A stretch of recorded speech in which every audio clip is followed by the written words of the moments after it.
Knock knock. Who's there? Phil Agostino all the way from the UK. Gareth Nock's best man. Welcome to the show. Look at that for an intro all the way from the UK. And yes, my best man. Yeah. Welcome to the show. How's everything going, my friend? Very well, mate. I'm very well. I can't complain. Yeah, it's all good over here. It's all Sweet. good.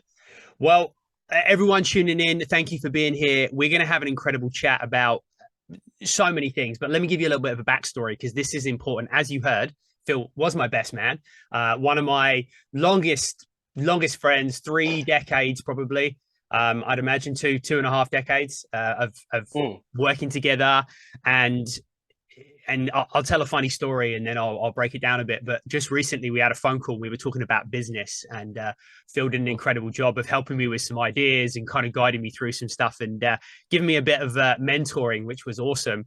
And the ironic part of that is 20 plus years ago, probably 20 years ago, we I gave you your first job in the gym. And we had much that similar. I don't really know how much mentoring I did. I was a bit of an idiot then, but I gave you your first job and got you kind of in there out of university working in the gym, and that's where our friendship came from. So I thought that was a bit of a funny story that we seem to have gone full circle in the last 20 years. When we had that conversation the other day, and it was quite nice for me to sit there and be like, this is the guy that, was the person that gave me my first job at university. And now I'm trying to help you. And I actually thought about it. It was quite nice to be like, right now I can help you in some way. Yeah. Yeah. And I think there's an important message, and we're going to talk about this today for sure, but there's an important message there that we're never too big and we're never too successful and we're never so far down our journey that we don't also need help and we don't also need to be coached sometimes, because we all need that. So wherever you've been on your journey, successful CEO, business owners, like all these people that have got somewhere, sometimes as men, I think we feel like we need to have all the answers. And sometimes we just need someone to Yeah. be like, get out of your own way, and that's it. Yeah, I was going to do a post about this the other day because I was watching an interview with Jordan Peterson, who I think is amazing. And he actually, I don't know if you've heard the story. He did like a consultation with Ronaldo, the Yeah. footballer. And I was like, this is a guy that I don't know what he's been through. Apparently, he's been through. I think he's lost a child in childbirth or something. He's been through something, and I thought, and that's a serious thing. But of someone of that level of success, all those accolades, World Cups, all that money, and he was still able to apparently the story goes he didn't know who he was. He watched a load of Jordan Peterson's lectures on YouTube, like a lot of us done, and then reached out to him because that's I guess he's allowed, he can do that because of how famous he is. But I thought it was a great example of like a man who is that successful still being humble enough to be like, I need some help Yeah. from someone else. Yeah. So, That's such a great message. And yeah, there's some like serious success there. And I agree, you get to that place and I imagine it can be isolating just being a business owner. Imagine being as famous as Ronaldo is. 750 goals in like 4 different leagues and like probably the most successful professional football career ever. So yeah, that's pretty huge. So yeah, so that was a really good place to start. But what we'll do, and I think you might just want to write that down and then turn this off because you probably got everything you needed to know already. But we'll yeah, probably talk for a bit longer. What we'll do, obviously, you heard, about kind of our background. Phil's also been in the industry, pretty much the same amount of time as I have, doing many, many different things. But what I'd love to just everyone to hear first of all is a bit more of what you do and who you help now on your journey. okay. At the moment now, I am solely focusing on my online coaching with men who are over. I've got a few younger, but men who are typically over 40, typically business owners, but not all of them. They have busy careers, or they're successful, they're busy. And for the most part, I think all of them have they have kids, Yeah. fathers. And that would sum it up pretty well, I would say. Yeah, sweet. And within that, just so we're clear, basically you cover everything from their fitness, their training, their nutrition, their lifestyle, like basically full spectrum health and wellness. Yeah, it's a very holistic approach. I mean, and we can talk about this because I feel like I've got a good example we can talk about. But they get everything what I think they need. So the kind of pillars the program is built on are education, because what I was obviously cautious of, the amount of guys that come into the program that will say to me, I used to have a personal trainer, or some guys actually ditch their online coach or personal trainer to join my my program, and I was like, I don't want to be, well, I don't want a reputation of a coach that has to then whose clients failed. So there's an element of education, I think, support, accountability, and then just because they're busy and they don't really want, you've got CEOs or busy dads that don't really want to be, well, they've probably already tried to Google their way to success. They probably don't have the time or the knowledge for it. So they need the specific, tailored, bespoke nutrition plans, training plans. So they get everything they would need, something to follow, someone to give them a kick up the butt, someone to ask their questions, and then the community as a whole. So they're amongst other men that are going through the same, have the same struggles, and which I think is great, also are ahead of them in the journey. So they can see that, oh, if so-and-so is 55 and has done it, and I'm 43 and he's got 4 kids, I've got 2. There's no excuses, essentially, when you start to surround yourself with other men that have the same, quote, excuses. Yeah. Yeah, that's really powerful. And when we look at, just the world of being a busy parent. Now, our business model at the Nock Academy is not quite so specific, but busy parents in general, right? We're up against the same things. Like, we're trying to juggle jobs, careers, businesses, kids, the 1,001 sports and activities they do, picking them up and dropping off from school. Like, there's a lot in there, right? We got to try to give them a decent meal, 3 times a day, make sure they're getting sleep, they're getting recovery, and we're trying to keep them alive, basically. So there's a big responsibility, and this varies from, depending on where you are in that parenting journey, right? Like, newborns are a little bit different to teenagers, but there's still the demands. Like, they're still under your household. There's a lot of that demand and stress on the parent, and that obviously results in things like not prioritizing ourselves, right? Not sleeping well, like all these. Apparently, the average new parent is sleep deprived for 7 years from like birth. So that's huge. Just imagine, like, think about the days where how you feel when you don't sleep well, and what your nutrition and your exercise habits like, right? The next day, and then times that by 7 years. It's huge. Yeah, it's crazy. Yeah, I know. Yeah, it's funny. I didn't have any experience. I don't have kids, but I now have 2 step kids. Maybe I was fortunate enough to come along after those 7 years, because they were like 8 and 10 or 8 and 11 when I came along. But yeah, it's been good for my business in a way, because before I was saying to myself, I kind of trying to have empathy, like, yeah, I know you're busy and this and this. But then I quite literally went from living on my own with my dog and kind of being somewhat quite selfish, having all the time for myself, to then, being a dad, a stepdad, and having all the responsibilities. It's like it was perfect for business in a way, because I can speak about it as someone that is living it a little bit more, which has been great. But it is hard. It can be hard to find the time, prioritize it all, and get it all done. Like you said, you're trying to keep 2 people, 3 people, maybe 4 alive, healthy. And then if we're talking about people that have full-time jobs, school runs, it's trying to, that whole, that whole thing online of like, oh, everyone's got the same 24 hours in a day. Well, sometimes there's not very much time left of it. Yeah, no, for sure. And you made a good point there, which we'll just touch on briefly as well, which I've noticed. And, we've worked together since we were in our 20s. So we came into the world of health and fitness where literally we were like, train, eat, and then train some clients, and then train and eat and train some clients. So I'm not going to say it's easy to be in shape at that point of your life, but there's a lot less things pulling on your time, right? And for me anyway, becoming a parent and like getting into my 40s it's turned me into 100 times better coach than I've ever been in my entire life. And I think that's important to recognize as a coach, right?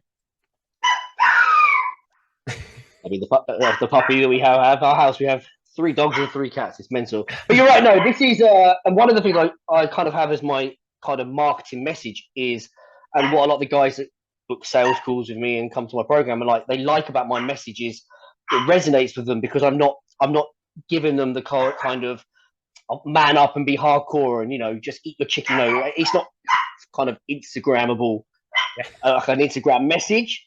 It's more like, and then there's also, from a coaching point of view, I know when to like tell someone to just fucking grow a pair, and do it. And then on the other hand, there is the empathy of like, okay, I get it. This kind of tough love isn't going to work for this guy at the moment. He's got X, Y, and Z going on. Okay, what are the strategies we can do around it? So it makes you a much better coach. And that's why a lot of those guys, I think, probably get results, is they need someone that understands the lifestyle and then has proven strategies that they can kind of slot into the lifestyle, rather than, and I've made the mistake. I said, we've all coaches like yourself and that have come in at a younger age, we probably have made the mistake of trying to make, quote, bodybuilders out of average people. We've probably made that mistake, and I kind of use it in my marketing, and that's yeah, you're right. It makes being a coach 10 times easier. Do I have a puppy by me? I'll show everyone when she comes around. They're all running Unless around. she's swimming in them. That's yeah. the reality of life, right? Running a business, being at home, looking after kids and dogs and everything else. It happens.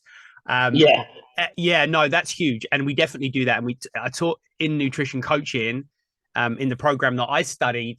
They talk really well to levels, nutritional levels, which I love. Basically saying you've got level 1, level 2, and level 3. 99% of people are level 1 clients. And that goes for fitness too, right? You don't need a 5-day bodybuilder split. You need to move more. Yeah. Right? Yeah. And that's a level 1 person. Yeah.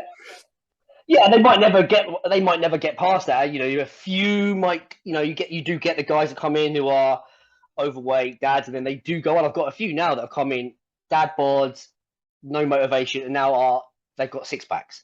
But it's as a percentage, it's very few of my clients that have that ambition. They just don't want to look and feel like crap, but have a manageable lifestyle. So a lot of the guys I work with, and maybe the people you work with, they never transition out of this level 1. They might, whether it's beginner, you might look at it as beginner, intermediate, advanced. They most certainly don't get to advanced, and therefore the strategies, the training plans, the nutrition doesn't need to be like that. You have to provide people with plans for where they are right now, and really where they want to be. And if you don't get that, you're gonna. And this is the mistake most people make, right? Yeah. Trying to follow plans that are more suited for lack of a better term, young people that have. I always joke, like young people that live at home with their parents that just want to look good for Ibiza. Well, that's a very different lifestyle, right? When you've got nothing, and we've been there, you and I, and I've been there, when there's nothing when you got to worry about nothing else but weighing food and training, it's very easy. But there are some difficulties, but it's far easier than having to juggle the things we've talked about.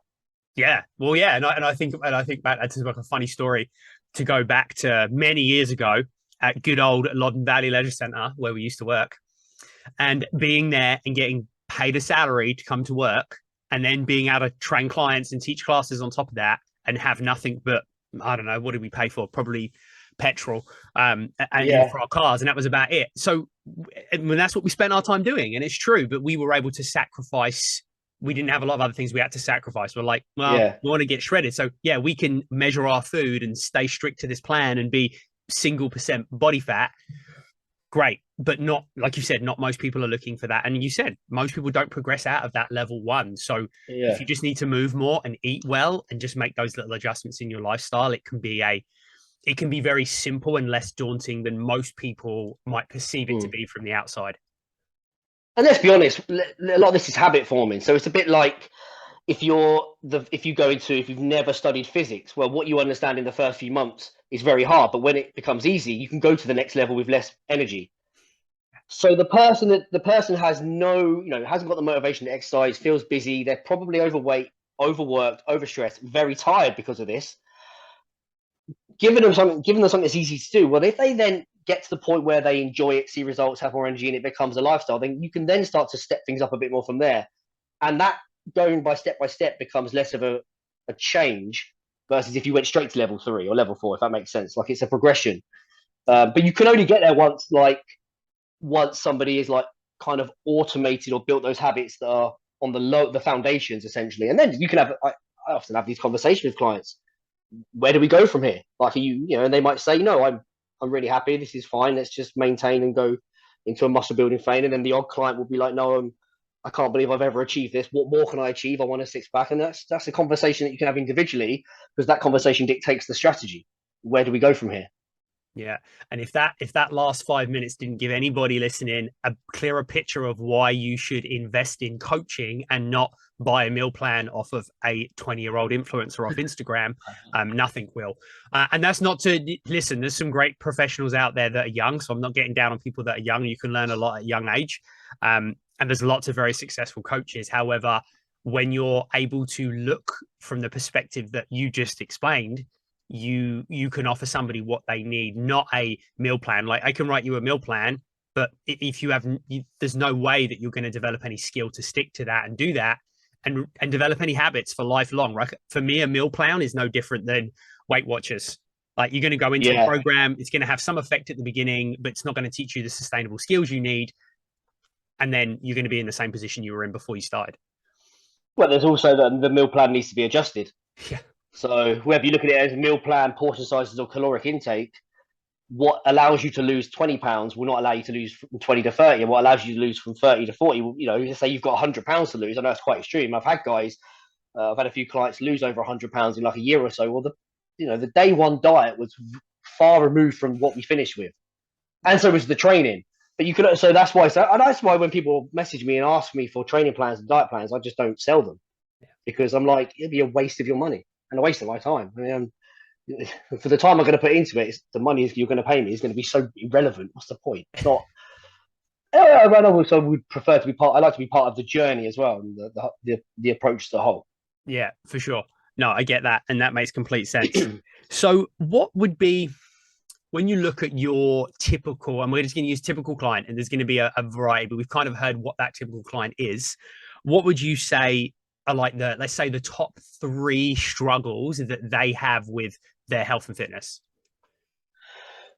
First one is taking action. And so this is where accountability comes in. I've got a bit of a story. I had a client who was in my program. I'll keep it short. He had to leave, or he had to pause it because he had a health problem. I actually found out, I didn't realize until I spoke to him the other day, he had a stroke at like 35. Went bowling and something tore like an artery, and it caused a stroke. Anyway, he comes back into the program, been given all the all clear. Welcome into the group, because there's a group chat, and he's like, I'm back to being allowed to exercise. I've been allowed to exercise for a few weeks. I've not been to the gym yet. I can't force myself to go. How many people can you put? And this goes back to the meal plan. Just because I give you the meal plan and the training plan, are you going to do it? So this was a lack of his. This was an inability to take the action needed. He said, "What are your tips?" I sent back, "Go to the gym now and send me a picture from there." Simple. And about 4 or 5 clients chimed in. That's the power of having a group. And that's what one of the big things we have in the group is guys, because they're guys, but people training at 11 o'clock at night. I got one guy in America that goes for his walk at 4 in the morning. He's a lawyer. He's busy. And they post in the group. One is, I think it's a bit of it's nice to put your hand up and say, I'm doing it, a bit of a bravado, I'm doing it. And plus, it's accountability. So what did he do today? He sent a picture of himself in the gym. Yeah. So that's one, accountability. Well, the problem is inability to take action. Yeah. The fix for it is probably accountability. And most of the guys I talk to on the phone will say, yeah, I need somebody to give me a kick up the arse. Especially if you are a successful business owner, or, you're a man who, when you get to our age, who is holding you accountable at this point? And I actually say a lot of the people around you probably do the opposite. You say to your missus or your partner, I really should go to the gym. And they say, oh, you've had a busy week. Just watch a film. We all know that most people around you are more likely to say, don't do the thing. Right. And that's just, it's common, unless you've got someone around you like good friends. And that's what I like about the group. A lot of my clients don't have communities of, when you get to the age of 40, 50, 60 and you change your fitness, chances are you are likely going to be the only person in your circle of friends. You are the only one at this point, which is why the rest of your friends are still in the pub. And then if you say going to the gym, you get people take the piss out of you.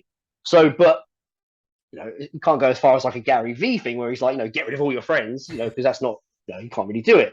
But what you do have is the backup of another. If the other is that little bubble of, and even if it's online, it's very powerful. So that's one problem. Second problem is obviously time. Yeah. So I think personally that comes from a lack of knowledge. I think a lot of guys, I say guys because I've worked with men, but a lot of people think that getting into good shape requires more time than it does. 6 days in the gym, 2-hour sessions.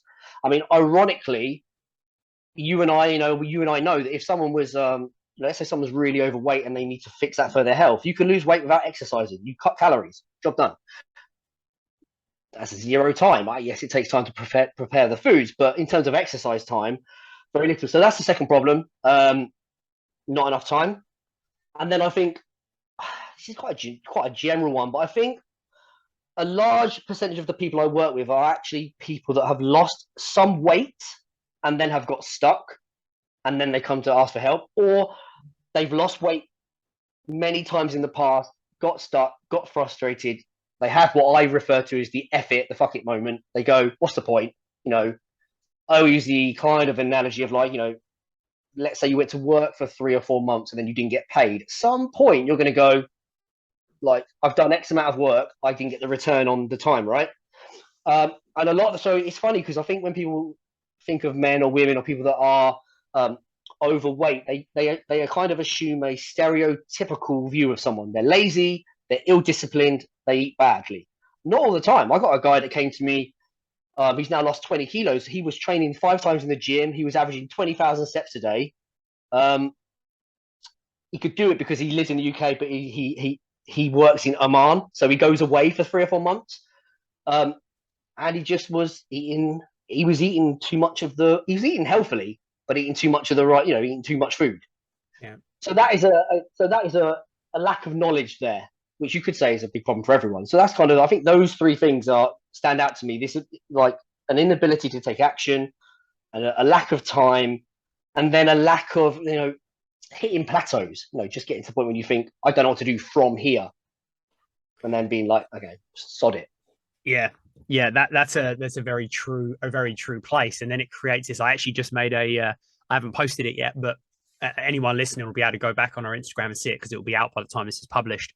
A diagram on progression and just showing your goal is at point B and where you are is at point A, and the typical person flits up and down just under the radar of their goal and then goes pot and never actually gets there in that time period they're looking at or beyond that, because it's that constant, like, I'm going to do this and it works really well. I'm going to do this time I'm going to join a gym. I'm going to work out loads and I don't go anymore. Then I'm going to try doing workouts on YouTube and I'm going to do that for a bit, but it doesn't work. And then I'm going to try a keto diet and it works for a bit and it doesn't work. And there's never a consistent habit building process, right? And they just end up exactly like you said. It's almost like it's a kind of a plateau, but it's more of a start stop mentality, I think, right? Where people they do something, it works for a little bit, it stops working. Well, that's life. Like you can invest money a certain way, eventually that's probably going to stop working and you might need to look at other ways to invest money. And again, it comes back to knowledge. Like I don't go invest my money because I don't know shit about it. So I either need to pay someone to invest my money or I need to learn about it one way or the other, right? I'm not going to go and do that. However, with people's health and fitness, I think the way getting in shape is propagated in the world of media is everybody thinks they know how to start working out and what to do to get results based on what they read, which isn't always fact. Yeah, and I say that even if you could wipe the internet clean of of misinformation, what you have left is you might have 10 diets that work, 10 training plans that work, all this stuff, but you still have to piece it together. Yeah. And that's the problem. And I think another huge problem is that I find with the people I work with, and this is probably typical of most people, because I think if you're talking about people that have been overweight in our demographic, they've often been overweight for many years, and there's an element of frustration. And that means they end up with this kind of all or nothing mentality. It's like, I need to do it now. And I kind of they go through phases. Okay, I'm not interested in it. A good example would be when the new year comes. Right, it's new year. I'm going to do it. And then they do things that are very, very extreme. And this is what's funny. You'll get some of the busiest men and women who have spent the whole year saying they don't have time to exercise, but in the new year they'll commit to 10 classes a week. Yeah. Like as if they finally found the time and then they realize they can't do it, or they'll commit to a ketogenic diet when they know it's not good for them. Or one of the stupidest things is they'll try the same diet several times. And then they'll say to someone like us, I get this all the time. Back in 2002, I did the low carb diet. It worked really well for me. And I'm like, well, are you fat now then? If it worked, why are we talking? Yeah. It doesn't make any sense, right? You're doing the same thing over and over again. So that all or nothing mentality needs to be broken. It seems to be very typical of the men I work with that are quite successful. I think they've done that with their business. They've gone all in. This is why they're overweight. They've gone all in on their business or their job because they want to feed. They got the reason to do it. Family, they want security, and it's kind of worked for them. But they can't. They don't realize that especially with dieting, it's very difficult to sustain these extreme diets. And then we end up with, like you said, this kind of yo-yoing effect again. Yeah. When that comes back to those extreme things are for your level 3 clients, right? Those advanced people that want to compete, or they're a fitness model, or it's their paycheck, or they're a professional bodybuilder. Like that's that you're trying things that work for people where this is their job. Like, it's not going to work for you. Like, maintaining that is one in thousands that's got the mentality to do that, or the reason to do it. Like, I'm getting a paycheck, I'm going to step on stage, like I need to win, it pays my bills. But most people go towards that end of it. Like, when we're like, just pay a bit more attention to your protein intake, walk for 10 more minutes a day. Like, it's such a small thing. And I'm going to go back, because I think this is massively relevant. You spoke about like the inability to take action. That feeling overwhelmed with your lack of knowledge or the amount of information out there, in my experience, is why people don't take action. They don't take action because it's not because you don't have the information necessarily. It might be. It's because you're so overwhelmed by the enormity of the task. And this goes back to the conversation that we both had privately, not recorded conversation, a few weeks ago, where I had exactly that same feeling about products in my business. So it's all of us in all aspects of our life, is we just get overwhelmed by the size of these things that we create, whether they're real or not. It's an interesting one, because like I call them dieting rules, and wherever you want to think of it as, like, if you take nutrition, let's just take nutrition, training, and cardio, and we won't worry about supplements. Most people, if you said to them, write down a list of things you need to do for dieting from a food point of view, write down a list of training rules, and write them out for cardio, what they'd probably write down is a ton of myths. So what you end up with, let's take one of those, which is the obvious one, is nutrition. So you've got someone that says, right, I don't think I can eat carbs after 8. I've got to have breakfast. I've got to eat 6 meals a day. I've got to do all this, this, and this. And then they look at it and go, how the hell am I supposed to, for lack of a better term, tick all those boxes? And then tick, I've got to go to the gym 6 times a week for 2 hours. I've got to lift this, this, and this. I've got to stretch. So you've got to do cardio. And that's why that's what you're saying. You look at those tasks and go, it's obvious. If you are a busy mum or dad, and you look at it and go, I can't do that. Why waste my time? Why bother? I'm going to fail. And it's frustrating, because clients come into my program all the time, and I just give them, to continue with your kind of theme, the level 1 of it all. Some of those guys do level 1 for like a year, they lose a stone. I had a guy, they lose 7 stone. It wasn't complicated, very, very simple. And they often say to me stuff like, I wish I'd been taught this earlier. Why have I put this off so long? And they'll often say to me, is this it? Is there more to it? I'm like, no, this is it. It's the 80-20 rule. You're going to get like 80% of your results from 20% of the stuff you do. And it's always so simple. So what I do with clients, I guess, in a nutshell, is, let's say we got this list of things. I just go through and go bollocks, bollocks, bollocks, bollocks, waste of time, waste of time, waste of time, waste of time, waste of time. There's 5 boxes to tick. Go and tick those boxes. I'm going to check in on you tomorrow. The group's going to check in on you tomorrow. And at the end of the week, you're going to send some photographs on your weight, and we're going to call you out. And obviously, what I think is a powerful motivator is you spent some money to be here, which, let's be honest, no one wants to waste their money. I wrote a post on LinkedIn today and said, had a friend this is a story from a friend, and he had a friend that was very overweight. Doctor said to him, you're going to have a heart attack. And he was in the pub with another friend, and he's like, telling him about the doctor. And the guy was like, you need to lose weight. The friend who wasn't overweight went to the toilet, and by the time he came back, the overweight guy said, I've transferred you £3,000. If I don't lose 3 stone in the next 3 months, I think was the deal, you can keep the money. That is putting your money where your mouth is, right? And that is what I think is very powerful. But just to go back to what you said, I think the most important thing for those watching this is to realize that a lot of the things that you probably a lot of things you believe you need to do don't need to be done. And then hopefully, if you then look at it and go, right, I'm a busy dad or mum and I've got X amount of this. Okay, well, Phil Gareth said I only have to train for half an hour, maybe 45 minutes, 3 times a week. Okay, it doesn't have to be in the gym. I've got quite a lot of guys doing it in the conservatory at home with bands. Okay, that's fine. A lot of my clients go traveling, and they'll often send pictures of the bands hanging up in the hotel rooms. This is one of the things. So, okay, that's fine. Okay, Phil said not to worry about when I eat or how many times a day to eat. He said, for the most part, hit those calories, hit this protein, and eat healthy foods from a list. It starts to make the task far easier, and you'll get results. Like we always say, it's incredibly simple, but it's not easy. In the same, every single person watching this who has struggled to lose weight, if you came to my house, I locked you in the house, I put a gun to your head and put you on a treadmill, made you do some squats and some press ups, and I fed you every 3 hours for 6 months, you would be in the best shape you've ever been. Because you have no, like, the actions being taken because I got a gun. That's the skill, right? Being able to actually do it. We've come back round to the skill is this strategy sustainable? And then do I have people around me that will give me a nudge or a kick up the arse or support me on the days when I don't want to do it? That's the whole motivation versus discipline argument. Yeah, and that's a huge one because it does take discipline. I talk a lot about finding things you enjoy to do, getting a program that you like, things that inspire you, that you want to keep going.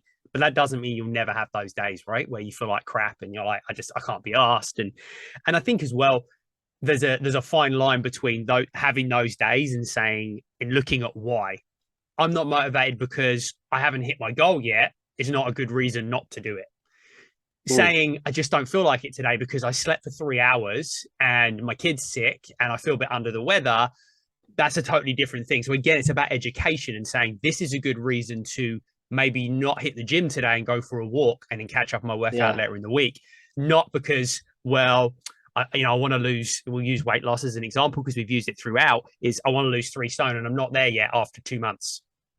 That's not a good reason not to do it. Like, that's you getting stuck on the destination and not saying this is part of the process. They're the days where you need to be disciplined and to get on with it. And then there's times where you go, because some people my clients message me all the time. Oh, I'm really sorry I missed today. And I'm like, yeah, cool. Like, whatever. Thanks for messaging me, but go for a walk, get some sunlight and some fresh air and come back tomorrow. Like, it's fine. Yeah. Someone messages me and says, I don't feel like I can get my results. I'm like, well, let's have a conversation because this is a totally different realm of discipline and motivation, right? So it's just understanding the two. I want to go back because this is really important. When you mentioned something that was so important, the understanding of what somebody needs from a coaching standpoint, and what we do is we're trying to take this absolutely gigantic minefield of information, nutrition, training. And listen, both the two of us don't have all the answers between us. We have a fairly good idea and some success to back it up, but there's a lot of stuff out there. So remember, anyone listening that's looking at a nutrition program that speaks to Phil, that speaks to me, that speaks to anybody, and feels like what they're being given is too easy or too simple, just remember that we're trying to take all that information and we're putting it through the tiniest little funnel, the tiniest little sieve to pull out what you need. Like, understand that. Yes, there's a lot. And somebody says, oh, but what about the protein content of da, da, da, da? I'm like, yeah, great. I'm like, you don't need to worry about that. Let me worry about that. What you need to worry about is hitting the right amount a day, right? And when clients, like in week 2 of our program, we have a thing that's called eating habits, because some people do really well with tracking their macronutrients and using an app. Some people, but other people have got a real trauma and a real history, especially if they've been on something very extreme in the past, right? So I have this, the email that goes out in week 2 of our program is about eating habits. And it says the simplest things, and people see it can't be that easy. And it's simple things like eat until you're 80% full. Chew your food 3 more times every mouthful. Put your knife and fork down. Make sure there's no technology, there's no screens at the table. People are like, it can't be that. If it was that easy, I wouldn't be overweight. I'm like, it is that easy, but understand there's a reason why. Like, there's heaps of research and understanding that shows me that when you're sat there on your phone eating, that you're overeating every time you do it, right? And that's contributing. You think you're eating a really healthy meal, however, you're eating a bit more than you need because you're not paying attention to when you're full or whatever it is. I just use that as an example, but people don't chew their food enough, right? So then they're again over full, and people are like, it can't be as easy as chewing food. And I'm like, it seriously is. It could be that simple for you. And understand that it seems simple, but there's all this information on the other end of that you don't need to know about and don't need to worry about right now, if that makes sense. Yeah. I think it's funny because it's like, let's say someone's got 50 pounds to lose. I might only be giving you the program that'll help you lose 5. Yeah. That's how simple it is. Like, why? You've failed for 20 years of your life.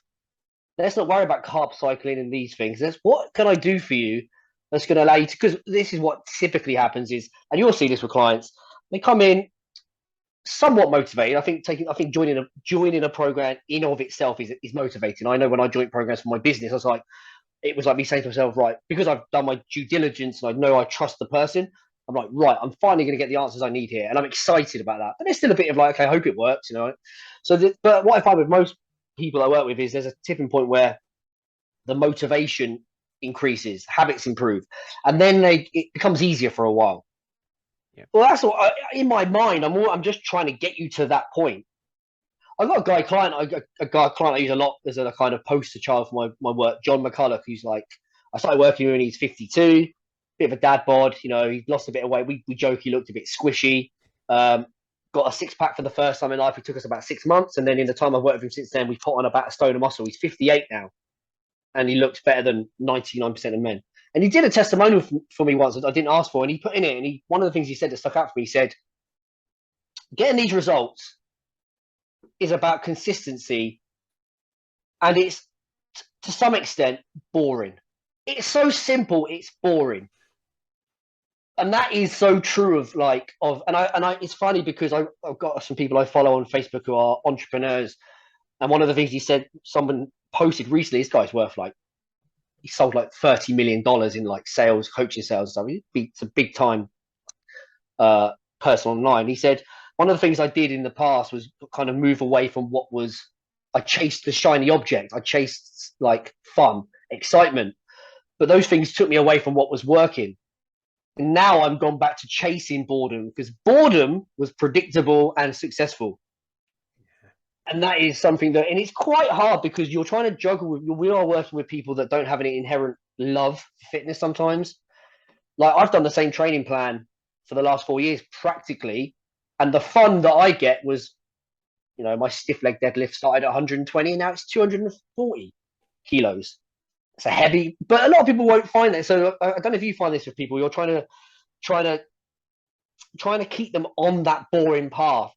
You're trying to keep them on this boring path, but not let it get so boring that they don't want to carry on. Because what I think is, I try to remind clients, is what should make you happy is the results you get in the long run. So you've got to juggle in this, like, and I know what you mean. Like, I think what I do with clients is like, we have flexibility in the diet. Resistance training is probably the boring part because I like to keep them quite strict. And then the cardio can be what they want. So one of the guys went back to kickboxing recently. I've got another guy that goes cycling. But yeah, keeping it simple is I think it's the key, really. Simple, boring, and predictable. Yeah. Which sounds rubbish until you get into a suit or a dress, or you go on, you know, then until you get it's like business could be boring for me, but I'm helping more people now, making a better living for myself, and that's what I want. There are days when I sit there and go, I got to write the same post that I've written for you know, the stuff we've been talking about for 20 years. So every day I'm like, how do I write a post about calories today? How do I write a post about accountability? Like, that stuff gets boring in a way. Yeah. But I do it because it's the means to the end, which is you know, being able to pay the bills and being able to help more men. And that's I think it's it's an important part of the fitness journey. Being comfortable with kind of being a little bit like it being predictable. Yeah, I read a post actually. I don't know if you know, quite popular in North America. His name's John Goodman. He runs a pretty PT development, and he does a lot of cool stuff online. There's some software, so definitely check him out if you're listening. And he made a great post about how the reason why fitness programming that works is not popular on the internet or on Instagram, is where he made the post, is because it's boring and no one wants to watch it. And all the fun stuff you see is not really going to get you the results you want. And people say it to me, oh, you don't post a lot of the workouts you do or you give your members, and you don't post a lot of content about them. And I'm like, well, two things. One, I'm not selling them out online. I don't want to just post constant videos of them working out online because it's of no benefit to anyone. And number two, what they're doing is boring. You want to see them do goblet squats again? No, you don't want to see that. It's boring. No one wants to see it. And listen, the only reason why any of that stuff is interesting, and you'll see it, go on Instagram, anyone listening, and scroll through and see what people do. And they're either doing exercises and movements that are probably pointless for the most part, and because they're there to entertain you, or they're in very minimal clothing, because that's the other way they make it interesting, which nothing against that. Like, I totally get it, but that's the way you're going to gain engagement, because that person's doing another hip bridge, another deadlift, another squat, like the shit we've been doing for 20 years. It's the same stuff, right? And it is boring, and that just kind of summarizes what people see, and that's nutrition, right? Hey, come on this 21-day keto fast, super cleanse, and you're going to get all these amazing results, and you make it sound awesome. I'm like, but all you're really doing is just reducing the amount of food we eat. But that's boring, and no one wants to buy that. Yeah. It's not a sexy message. I've been saying for many, many years that, like, and I remember saying this 15 odd years ago, and this was with when we were reading fitness magazines, so long before social media. And I used to say, there's not, like, the human body training nutrition has not changed enough for Flex magazine to write a magazine every week or every other week or even once a month. Like, they could just publish one magazine and you could read it 100 times, but that's not gonna, they need to sell magazines. And all we've got now, and that was back when they had to find content once a week or once a month. That's now, to be relevant on something like TikTok, you have to post 4, 5, 6 times a day. Well, okay, so what happens is you actually start to get people that they're just looking for something different. And, you know, we all know now on social media that if you post something that's a bit controversial, it goes against the grain, it'll go viral. Well, that's at the detriment of the people that watch it. And then they get the misinformation. It always makes me laugh when I'll see a video and I think, this person's a fucking idiot.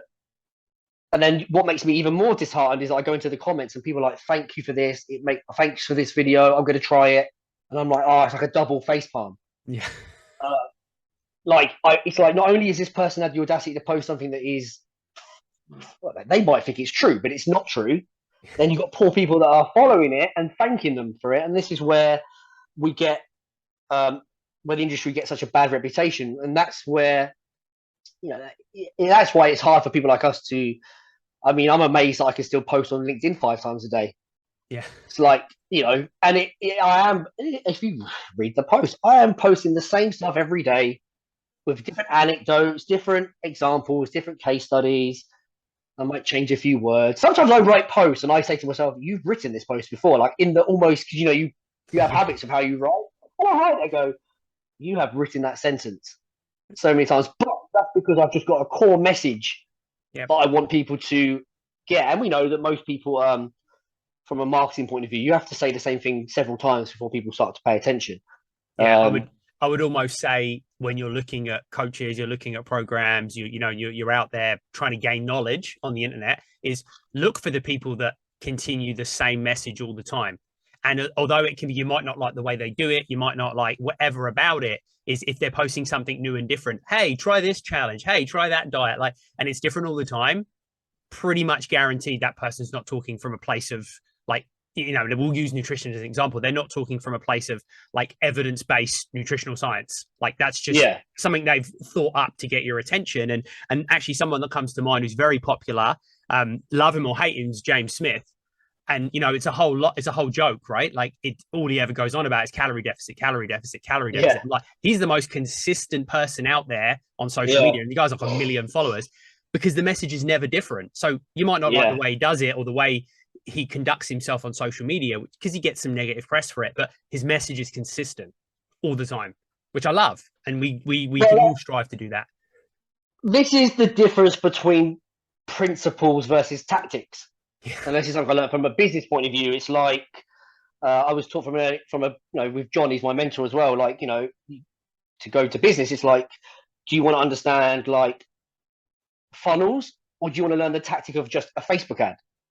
And that's what you've got now with gurus coming in and being like, I'm a specialist in this, I'm a specialist in LinkedIn. And whereas he is still like, I'm just an expert in marketing. And this is how marketing works. And then you can apply that to LinkedIn. And this is the same with nutrition. If you actually learn, and that's what I do with clients, you know, from a nutritional point of view, you teach them the principles of, like, you know, the basic boxes, like caloric intake, protein intake, understanding, like I did a post today, that no foods are good or bad. Something I like to talk about is calorie budgeting. So where you take calories from one day to put them somewhere else. So if you've got a pie or a business meeting, well, once you understand that, what you can actually say to yourself is, okay, what Phil said is to follow this, this, and this. What you learn is, three meals is no better than six. Low carb is no better than high carb. You know, well, meat is better than vegan. No, I'm joking. I'm joking. It's just to wind people up. But you see what I mean? What that means is if you know the fundamentals, which I try to teach clients, is you can then say to yourself, right, how do I mold that to my day? Like, how do I, whereas if I say to you, I see it all the time, and you probably see it, oh, so and so is an expert in the ketogenic diet. How can you be an expert in the ketogenic diet? Like, and if, I mean, don't get me wrong, if people want to do that diet, then it might make sense to go to someone that is an expert on that. I don't know how you could be an expert on it because it's just an arrangement of macro percentages. It's not really, it doesn't make much sense. But does that make sense? But that message is not sexy, right? Yep. And I laugh at some of the coaches on, like you said about like dressing, like, some of the women, I say women because guys don't typically get it as much, most of their followers is just because they're doing RDLs in a pair of leggings that are 6 sizes too small. Well, I mean, I tried it; it didn't work. I saw that post. Yeah, it is true, and what you say is powerful, and I love this that comes from Precision Nutrition, who I study with and have a lot of great content online. Is they always talk to being nutritionally agnostic, which I love. I think that's such a great statement because it means that we've got this little chunk over here, the 10% of the world of nutrition that is the fact and the science, right? And you can see that anywhere on anyone that's worth, their weight as a nutrition coach, online or elsewhere.